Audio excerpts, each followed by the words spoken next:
starting the video now. As soon as it kicks in. Is it going to kick in? No, I don't think Look at it, it's frozen. Where is it frozen? Oh, there it is. Alright. It's part of the challenge of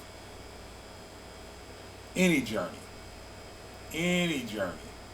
is learning how to navigate what you believe, what you don't believe, your relationships, family dynamic, work dynamic, whatever. And if you don't learn how to do those things, it becomes difficult, and you wonder, okay, why is this happening? Why is that happening? I was just on the phone with someone talking about some of these spiritual dynamics. One of my kind of like spiritual daughters, but you know, more like a little sister. That's the granddaughter person right there. Hello.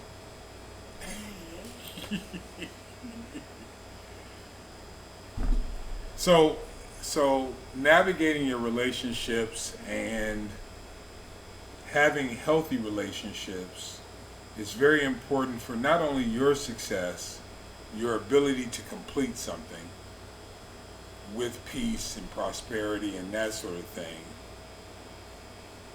but it's very important for the relationships themselves. If you can step outside yourself and look at relationships, I do the best I can to consider my granddaughter, my daughter, and those people in my life in the decisions that I make.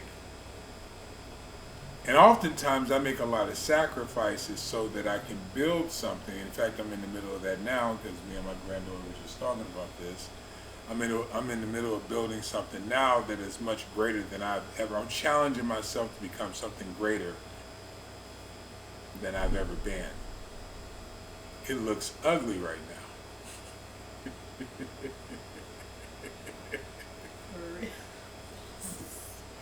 But, you know, I'm willing to lay the groundwork to create the foundation to become something. And I believe that takes studying. I think it takes reading.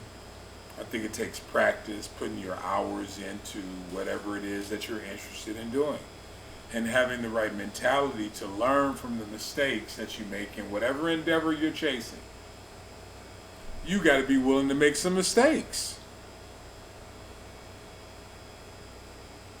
You know, as long as you're surrounded by people who can help you, again, that's the importance of relationships.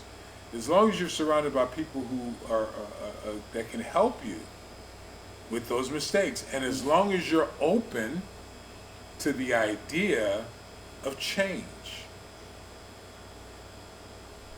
because you have healthy mentors that can say, okay, that's cool, but do it this way, change it that way. And for you New Testament Christians, isn't that what Jesus did with Peter? Throw your net on the other side of the boat.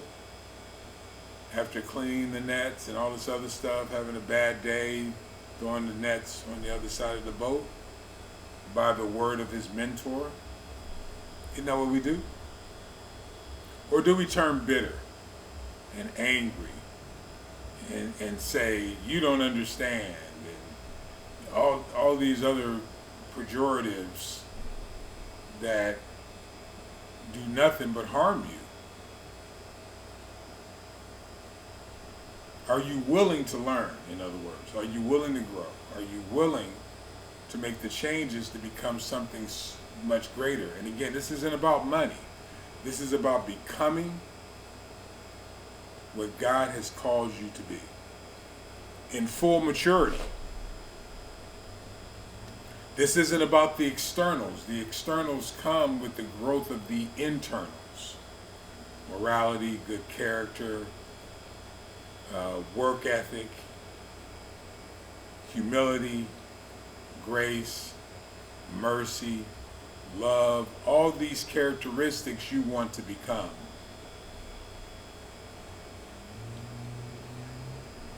The difference between Jacob and Esau in Genesis chapter 27 shows you the personality differences.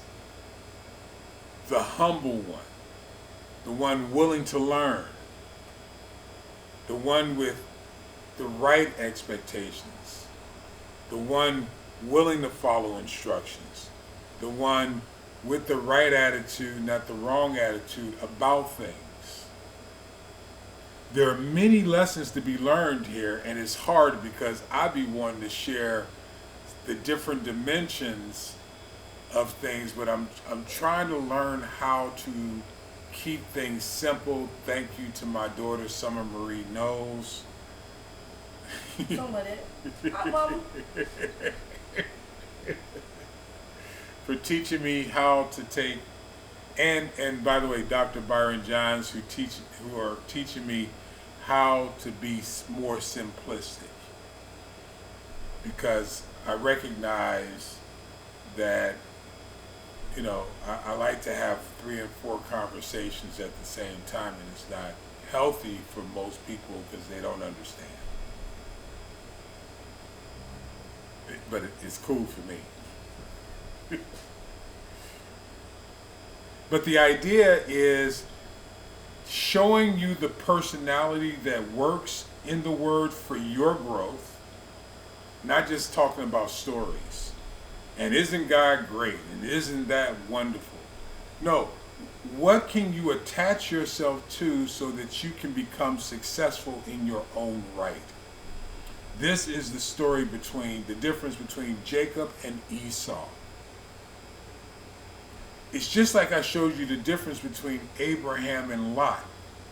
And I hope you're picking up on it. Abraham built the altars. Here, this is talking about how Jacob sat before wisdom, his mother, Rebekah. There's a jostling, or there's a battle. Because keep in mind, Esau and Jacob were twins, born at the same time. That same pictures in the book of Genesis with the 2 brothers that were born at the same time. There's a battle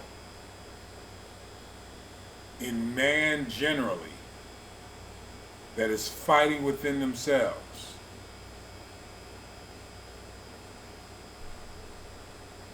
And it's like, do you go this way? Do you go that way? I hope you catch that, because you can win that battle and succeed by looking at these characters, Jacob and Esau, Abraham and Lot. I forgot the names of the sons of Adam. But I want you to catch this, because it's extremely important if you're going to move forward and be successful at anything. Anything. You have to recognize the battle in your mind.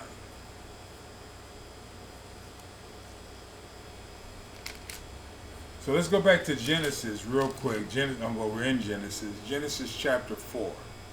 And then I'll come back. I know my daughter told me not to do this, but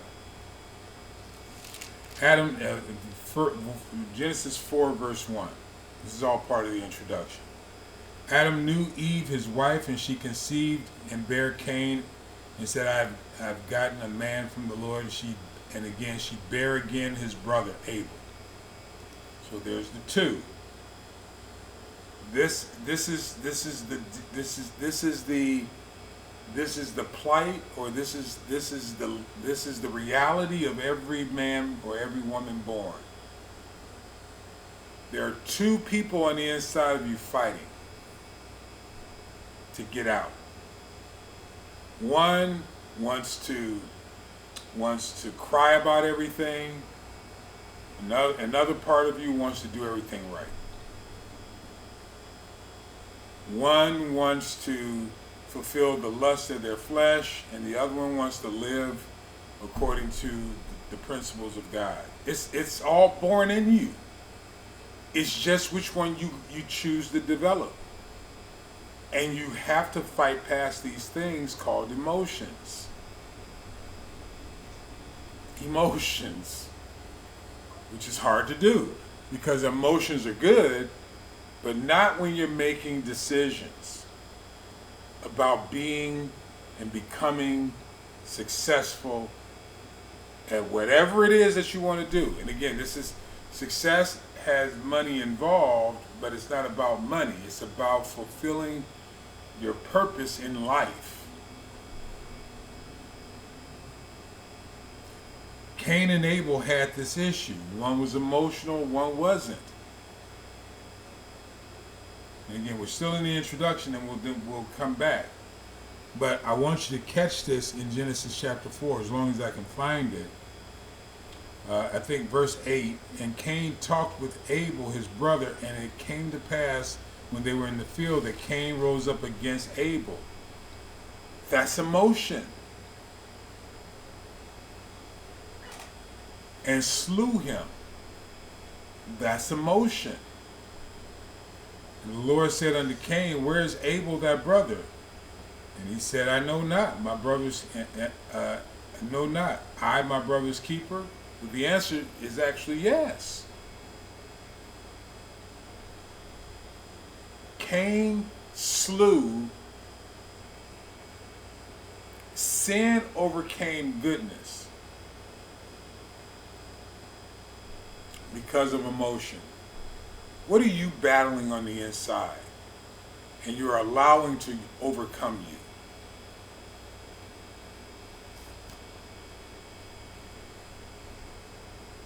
In Genesis chapter 27, going back, I want you to see the principle on the other end. Now, in churches that I've been to, they've never talked about it this way, the way I'm about to share it with you. But I see it, especially when I go back to Genesis chapter 4, I see this a little bit different than I've heard it taught. I see this very different in truth. The reason why is because the Bible is a document that is very connected, Old Testament and New. The whole story is being told. It's not a story here, a story there. They're all connected.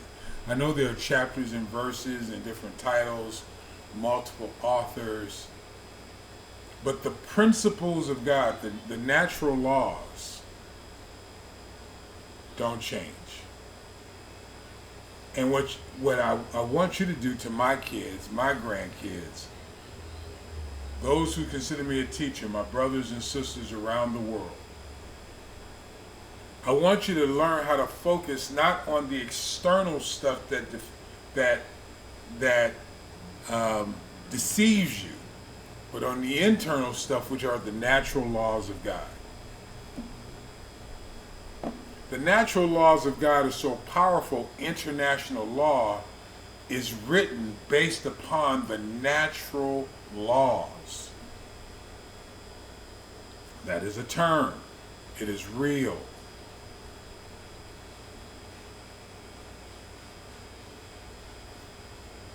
The natural laws are what we're talking about here. You learning how to pay attention and recognize the natural laws instead of paying attention to the emotional five senses all by themselves.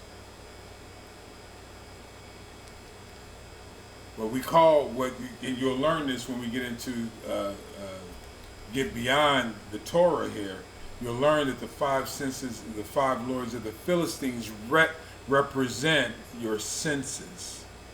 You start making decisions based upon your senses only, and not the natural laws, which are the internal man that's inside of you.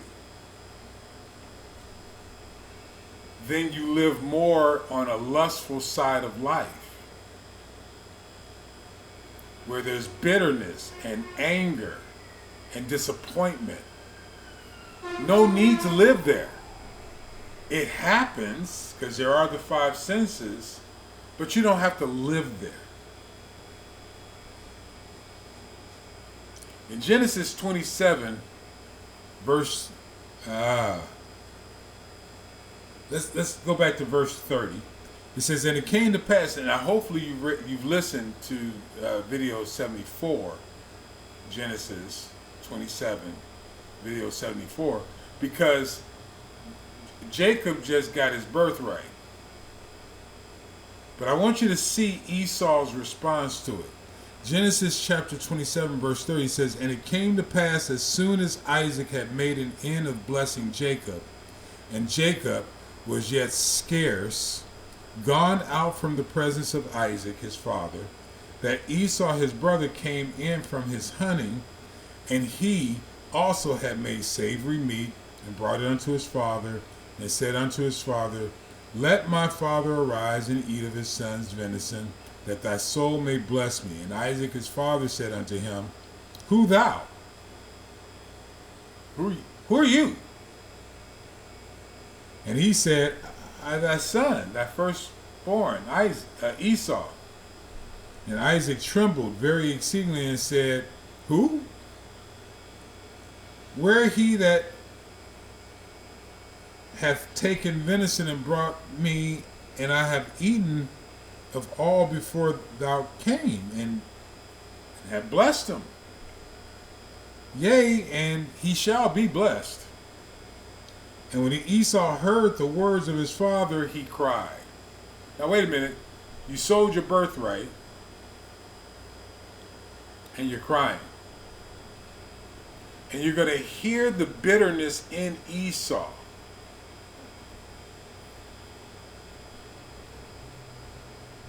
Listen to this in verse 35 and 36, verses 35 and 36. And he said, thy brother came with subtlety, and hath taken away thy blessing. And Esau said this, and he said, is not he rightly named Jacob?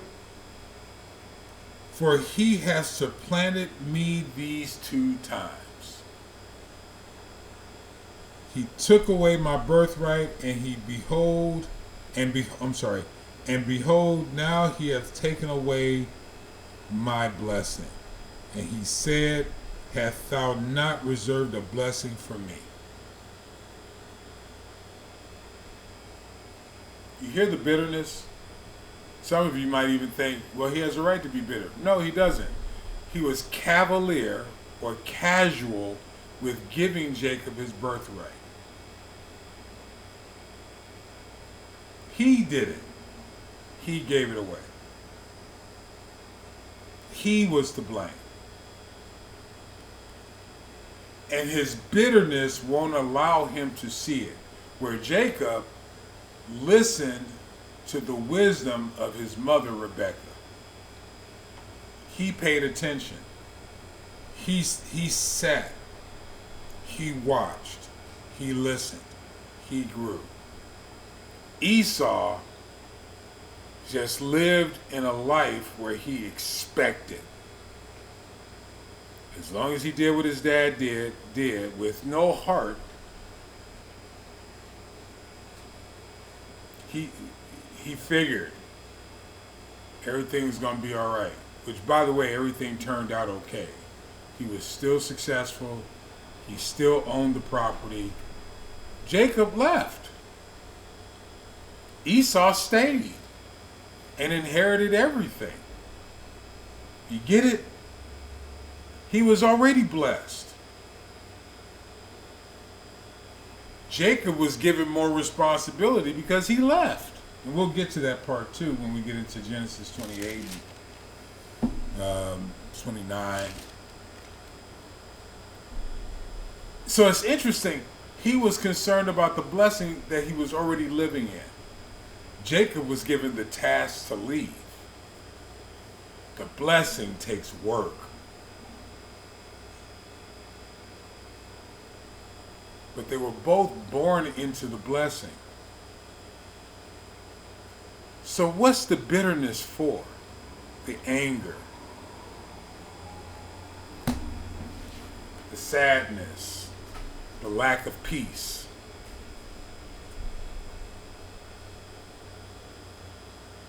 Or is it just you living in your Esau, in your Cain, in your Lot? In other words, you're not following the right model for your success.